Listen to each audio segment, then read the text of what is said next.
cuál dominio? El dominio extracelular con al extracelular se une ligando la molécula final. Y bueno, se dimeriza. Ellos tienen un bolsillo, pues tal vez un bolsillo, por así decirlo, donde se fosforilan entre ellos, o se autotransfosforilan, para poder de esta manera unir unas proteínas que son de tipo claje o de tipo andamiaje, y hay otras adaptadoras. Ellas están muy cerca, de modo que se activa y están más cercanas, disponibles, para luego llevar una cascada de señalización. Hay una especificidad, ellas tienen una especificidad, y es por el sitio donde se fosforila, ya sean los residuos de treonina, de selina, de treonina. Lo que hablamos ayer. De tirosina, correcto, de tirosina. Y esto me va a dar una especificidad para poder saber que ahí es donde va a actuar.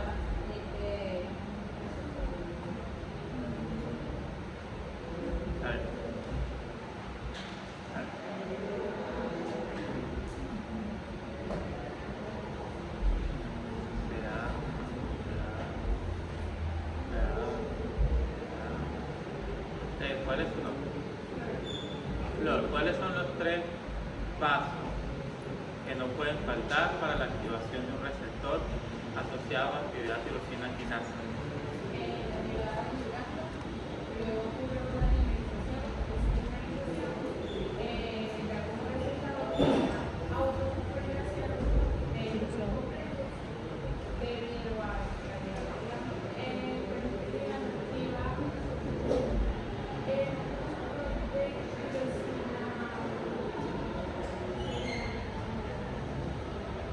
Transfosforilación de los receptores, de los sitios catalíticos.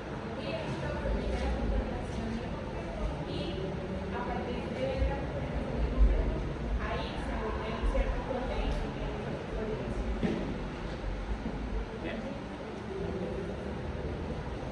Ella, la que está por allá solita en el medio, que creo que dice Pacheco, de que ella se lo no me falla. ¿Por qué es importante la transfosforilación o autofosforilación de los sitios catalíticos? De los sitios catalíticos, a ella. A usted ya le vamos a hacer uno.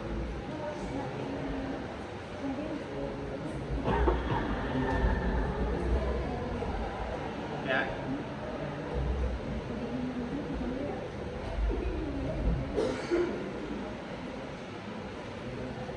A ver, Angélica. ¿Cuál es la importancia de la transfosforilación de los sitios catalíticos una vez activo un receptor de tirosina quinasa? ¿Ah?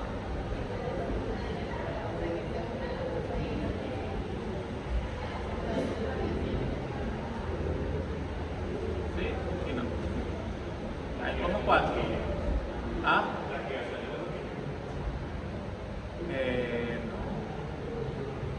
Ella dijo una, ¿cuál fue?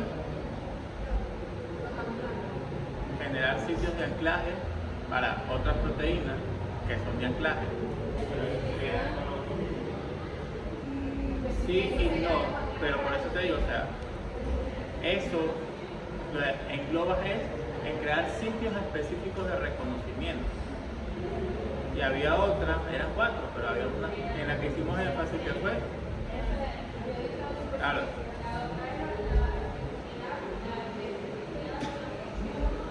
que eso tiene que ver con lo que le está diciendo. ¿Y cuál otra? Y el aumento de la actividad catalítica del receptor. Esa era la primera y es una de las más importantes. ¿Ok? Chévere. A ver. Con ella misma. Apple, con el nombre de, pero es Loreo. Ana. vamos a decirte manita mejor. Manita mejor. Me acuerdo más de Mane que de tu nombre. ¿Tu nombre? Anita. A ver. ¿Quién tiene los dominios de unión?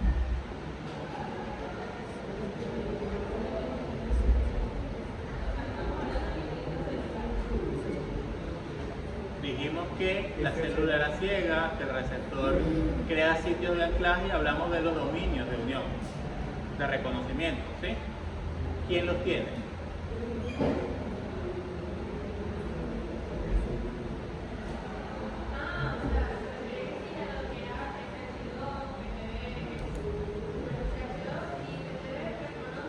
No a quién reconoce, ¿quién los tiene?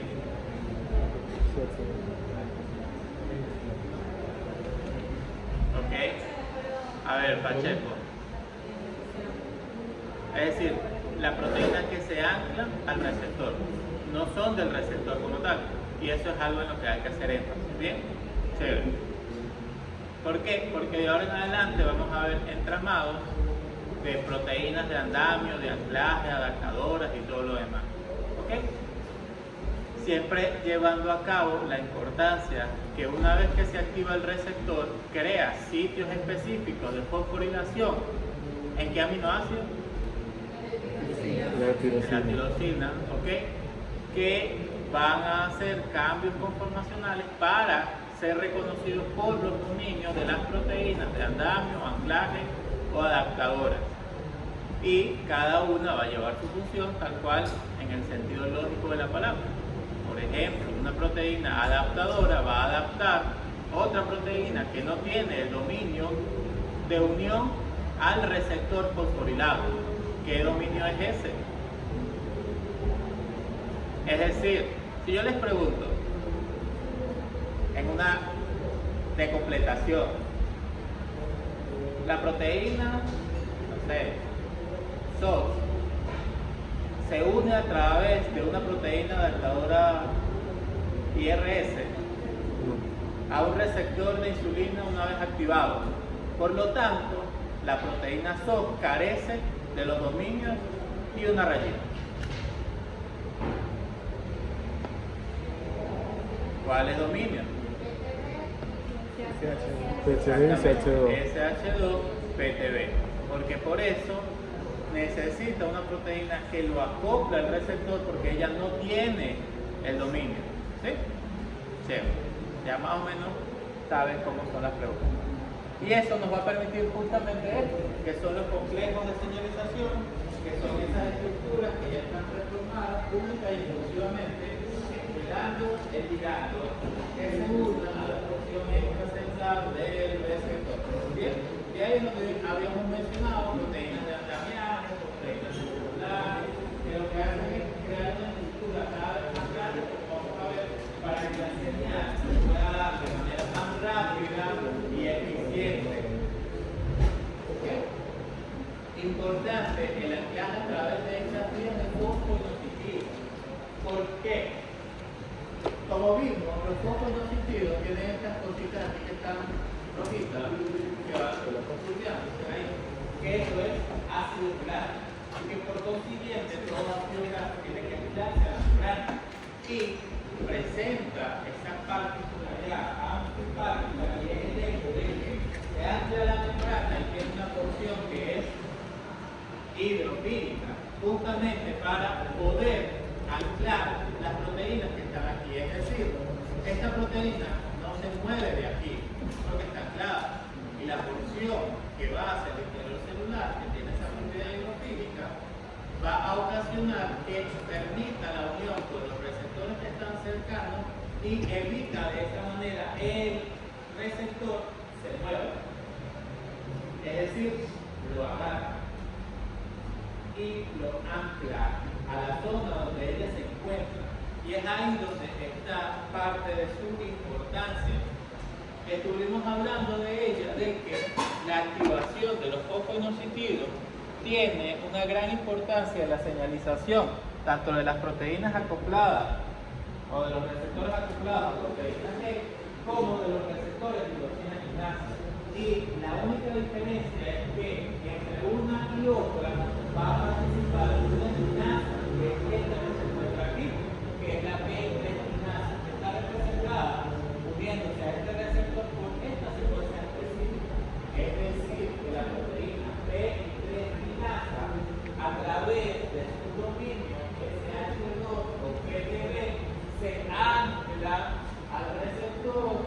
activado. Y la PI3 quinasa lo que va a hacer es justamente fosforilar en la posición 3 a el 4,5 bifosfato. ¿Ok? Para generar fosfato, fosfato 4,5 de ellos, que es esta molécula que encontramos acá. Y eso va a ver más adelante que tiene una gran importancia. Estuvimos conversando ayer que la única diferencia era aquí. Partimos de los fosfoinosídeos que están aquí y a medida que ellos van agarrando fosfato, van formando los fosfoinosídeos bifosfato, bifosfato de aquí abajo, bifosfato de aquí arriba. La única diferencia es que aquí es donde actuaba la fosfolipasa C, isoforma beta o gamma, generando por consiguiente el IP3, que es esta sustancia de aquí, y el ácido graso de 2KN, justamente Diosinicerosa. ocasionando por consiguiente esto, y esto es lo que lo explica. Por eso hicimos una pequeña pregunta el día de ayer en la integración de las rutas metabólicas, donde si yo aumento la actividad de la fosfolipasa C en cualquier de sus formas beta o gamma, ¿qué consecuencias acarrea esto para la señalización catódica por PI3-quinasa? Y la respuesta es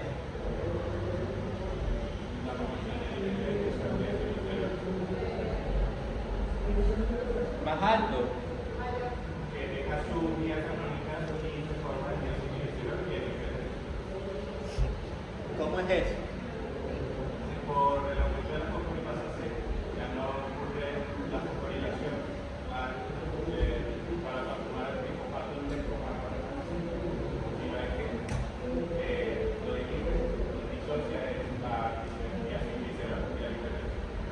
Sí, efectivamente. Ahí habría que elaborarlo un poco más porque justamente un aumento en la constitución de la fosfolipasa C, isoforma beta o gamma, lo que va a ocasionar es limitar el sustrato para la acción de la PI3 quinasa. Es decir, va a disminuir las concentraciones de fosfatidilinositol 4,5 bifosfato, escindiéndolo a diacilglicerol y IP3, y por consiguiente no va a haber sustrato para acción de la PI3 quinasa. Por consiguiente, la vía de la PI3 quinasa no se va a dar en presencia de aumento de las actividades de la fosfolipasa C, isoforma beta o gamma. ¿Ok? Esa es la respuesta. Ahora bien, aquí hay algo que menciono y aquí una detalla, es que cuando hablamos de los receptores de tiroxina quinasa, los receptores que están asociados a actividad enzimática, mencionamos que ellos no presentaban muchos puntos de control como si lo presentan las proteínas, a los receptores acoplados a proteína G. ¿Por qué? Porque una vez que se activa, se van a dar cuenta que la mayoría de proteínas son adaptadoras de enlace y por consiguiente lo que hacen es estar ahí. Pero una vez que se activa el receptor, toda la vida se va a dar prácticamente sí o sí. Uno de los pocos puntos de control lo presenta esta pequeña fosfatasa, que es el PT. Y esta es justamente la fosfatasa de esta vía, que es la vía que da inicio a todo. Ella se encarga de hidrolizar el grupo fosfato que se incorpora en la posición 3 con la PI3 quinasa. Por consiguiente, antagoniza los efectos de la vía del PI3. Es la única prácticamente que está en punto de control. Por eso es que PI3 puede accionar con control si aumenta la estructura constitutiva o si se pierde la función de PT. Ahora, esto es bueno o es malo y va a depender del sitio en el cual estemos trabajando. Y ya van a ver por qué. Pero no se les olvide la fosfatasa de la posición 3 del fosfatidilinositol 3,4,5 trifosfato. Ya me están volviendo las palabras al español. Doctor, una pregunta con respecto a PT. También lo vimos una pequeña parte en segundos mensajeros. Y se nos comentó de que también, obviamente, como se decía, ayuda para la proliferación, pero ¿qué puede ser un factor donde haga que PT pueda fallar? Pues, Una mutación. ok, Ok, pero de manera común, sin mutaciones, me refiero a vía señalización. No, sí. Situaciones de la pérdidas de suscripción. Ajá. Ok. Entiendo. Ok, entonces esta es la vía de señalización de filosofía quinasa. Vamos a ir detallando poco a poco. Nuevamente, vamos entrando aquí. Esto es el receptor que se encuentra dimerizado, que aquí se encuentra una señal extracelular, una citoquina, un paso de crecimiento, una sustancia que va a activar los receptores de filosofía quinasa. Se transfosforila, se dimeriza, aumenta la expresión de los ciclos catalíticos, su actividad y se crean estos puntos de control. Y aquí empiezan ustedes a ver una serie de proteínas. Esta, que es justamente la de los inicialmente, que se encuentra cerca del receptor y permite funcionar como una proteína de anclaje. Pero justamente por esta razón, si ustedes se dan cuenta, aquí hay una proteína que está verdecita, que no le vamos a dar nombre, vamos a llamarla proteína verdecita. Sin embargo, aquí presenta uno. Esto puede tener diferentes nombres. ¿Muy bien? Esta proteína verdecita, que vamos a llamar X, presenta puntos de unión hacia los focos inositidos una vez que se encuentra activado, porque tiene ya tres grupos formados. ¿Ok? Recordemos que ya tienen uno por parte de la cadena de carbohidratos que se une a la pero presenta dos grupos formados. ¿Cómo?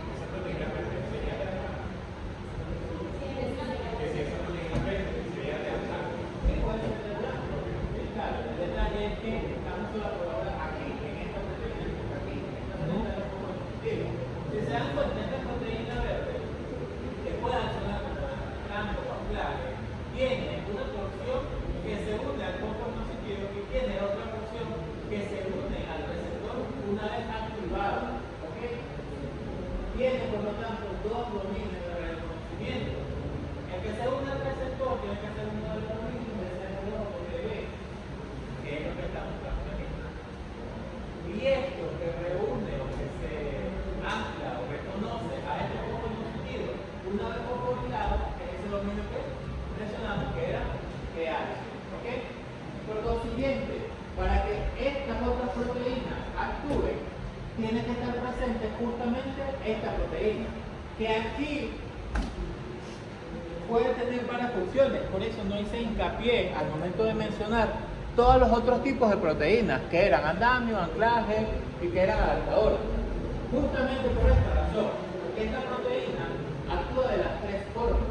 Uno, ancla al receptor, a los focos inositidos. Dos, permite el andamiaje de toda la otra estructura. Y tres, permite que se una esta proteína.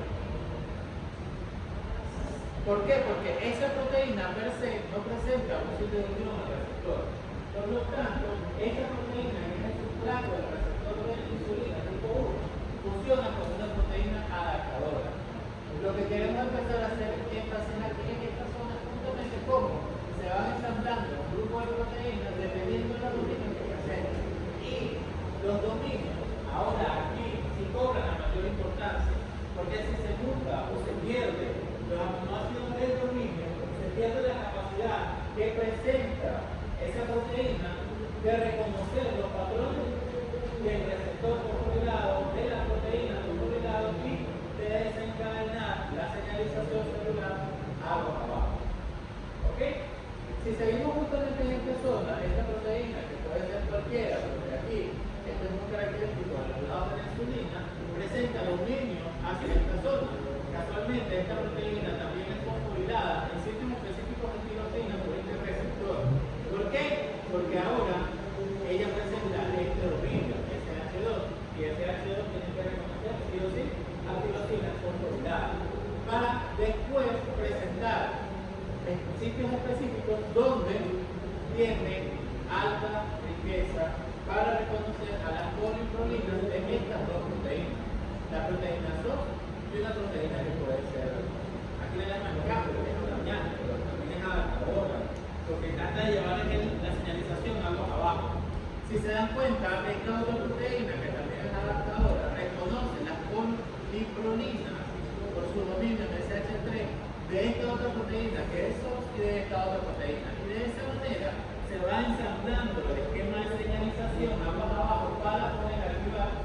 llevar adecuadamente la señalización que surgió por parte del carro. ¿Ok? Good. Bien. Entonces aquí es donde empezamos nuevamente a jugar y a darle un poquito de play a la imaginación. Porque si se dan cuenta, la integridad de toda esta vía va a depender no solamente de este receptor. Si se dan cuenta, una vez que los fosfoinositidos se encuentran fosforilados, es que puede activar a esta pequeña proteína. Tiene doble vía de activación, una por los fosfoinositidos fosforilados y dos por los sitios específicos de reconocimiento que le da la proteína adaptadora GRB2, justamente en esta vía. Pero bueno, ya vamos a ir poco a poco ensamblando eso. Todo eso, como no está aislado en la célula, como los receptores tienen que ir agrupándose para desencadenar una señalización que sea eficaz y que sea rápida, se crean entonces esos clústeres de señalización, matrices de señalización o signalosomas.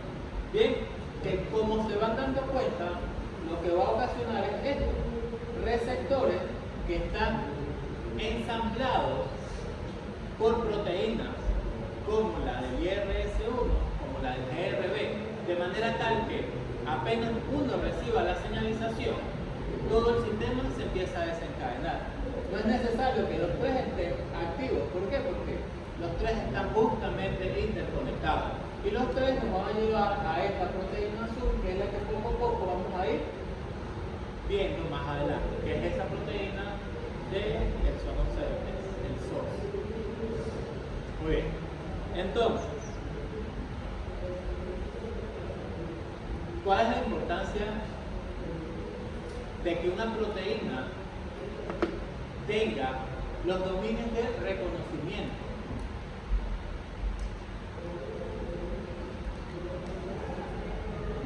Para que una proteína adaptadora se acople a la estructura de la otra proteína. Bien, efectivamente. Para reconocer los patrones específicos de fosforilación o del receptor o de las proteínas. ¿Ok? Una vez que las proteínas también se anclan al receptor, fíjense aquí como ellas pueden ser sustratos de fosforilación. Y ese sustrato de fosforilación lo que va a ocasionar es que se creen más puntos de anclaje. ¿Bien?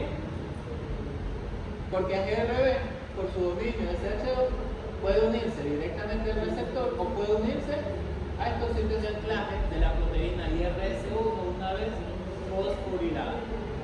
De esa manera es que se diversifica la señalización y se amplifica, porque no es lo mismo un punto de anclaje en un receptor y ahora aquí mínimo ya tenemos como 7 de la activación de un receptor.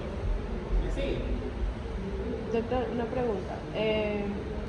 Para poder anclar todas esas proteínas, el receptor tiene que estar activo. Sí, Ustedes claro. mencionan los clústeres de los Ajá. receptores. ¿Hay una probabilidad de que por un solo receptor que tenga contacto con su ligando, los otros no lo necesiten? ¿No? Tal cual. Uno hace toda la amplificación. Como puedes ver, o sea, si tú te das cuenta y llevas una señal de todo esto tiene que converger en esta proteína, que es una SOS, que vamos a ver más adelante qué hace. Ella puede activarse, o bien por aquí, o bien por aquí. Okay.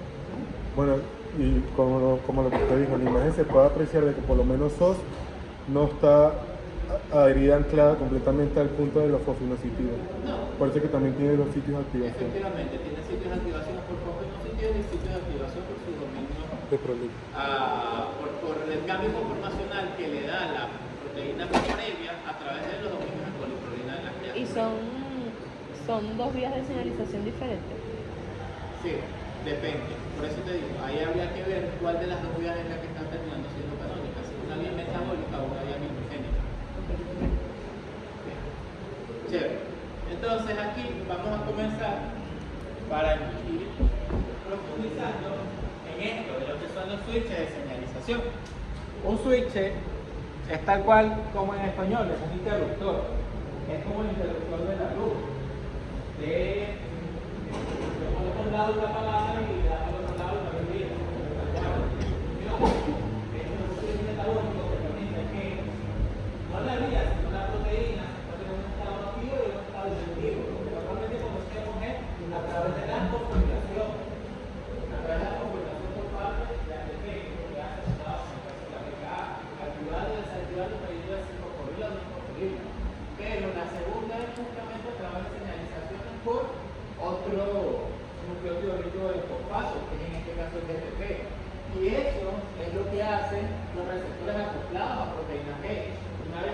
ancla a su ligando tienen una función justamente de que permite activar la seguridad alta y la seguridad alta va a hacer la función que van a hacer, justamente aumentar esos niveles de aminoácidos, ¿ok?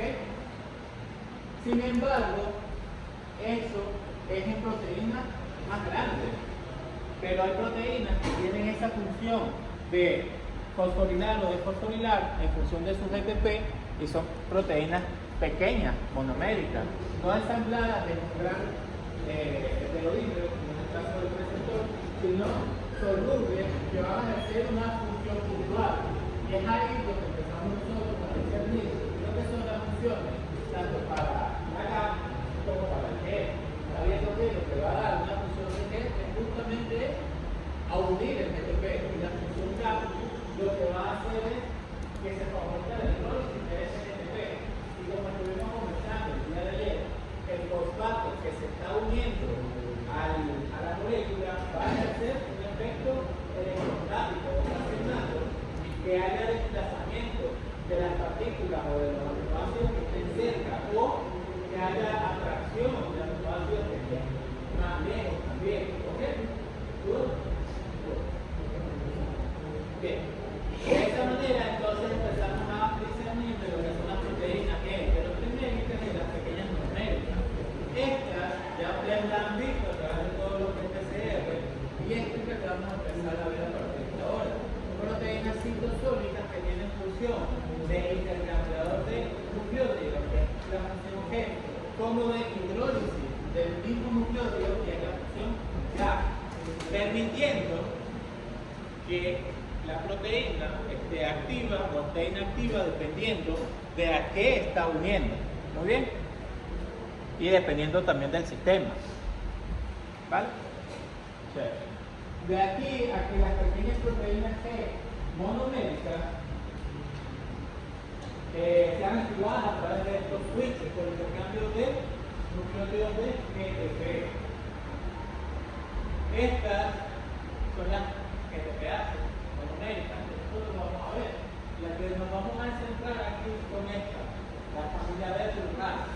Son pequeñas proteínas que están móviles, que activan, que tienen la capacidad de empezar a controlar la proteína abajo, pero que necesitan la función de un G previo, un activador previo. ¿Ok? Es decir, ellas son GTPase. Pero son GTPase que van a estar activadas cuando otra proteína despega un GTP. ¿Bien? Y ya vamos a ver cuál proteína es. Aquí están las vías en las cuales se encuentran ellas, que son vías mitoquémicas principalmente, las transportadoras también. Es la principal de todas. Cuando veamos neurotransmisión, vamos a empezar a ver esta, que es la que regula el tráfico de vesículas, que es la proteína K. Pero independientemente de dónde se encuentran, estas otras proteínas tienen funciones similares. Revise solamente cuando la persona se vea, o sea, dónde está. Y que la que vamos a trabajar son estas, la proteína RAS, principalmente, que es la que se encuentra arriba de la membrana, y tenemos estas dos que son REC y RAS. REC más importante porque es la que tiene que ver con el metabolismo de aminoácidos para ocasionar proliferación de las células. Perfecto. Como dijimos, RAS es la GTPase que vamos a tener como estrella en esta zona, que es esta proteína de aquí. ¿Muy bien? ¿Cómo vamos a llegar al RAS? Vamos a llegar a través de lo siguiente. Va a haber un ligando, va a haber un receptor, el receptor va a cazar un ligando, se va a dimerizar, después de dimerizar se va a exponer los sitios catalíticos, va a haber una transfosforilación, a menos que sea el D, que es EF, que es otra vida, obviamente, porque hay autofosforilación y fosforilación del otro mismo. Pero lo normal es que haya transfosforilación, se creen sitios específicos de unión y a través de estos sitios específicos de unión puede unirse directamente el u otra proteína. En este caso, en esta vía, que es la vía que da inicio en el caso de la insulina, hay una proteína adaptadora, que en este caso es GRB2, que se va a unir a través de su dominio SH2 o PTB al receptor, una vez activo, que es esta zona que se encuentra aquí, porque son los que reconocen bilaciones fosforiladas. Una vez que la proteína GRB se une, sufre cambios conformacionales y a través de sus dominios SH3 puede reconocer las poliprolinas de esta proteína. Esta proteína es una que se encontró en moscas, que es un verde, que es la proteína S1.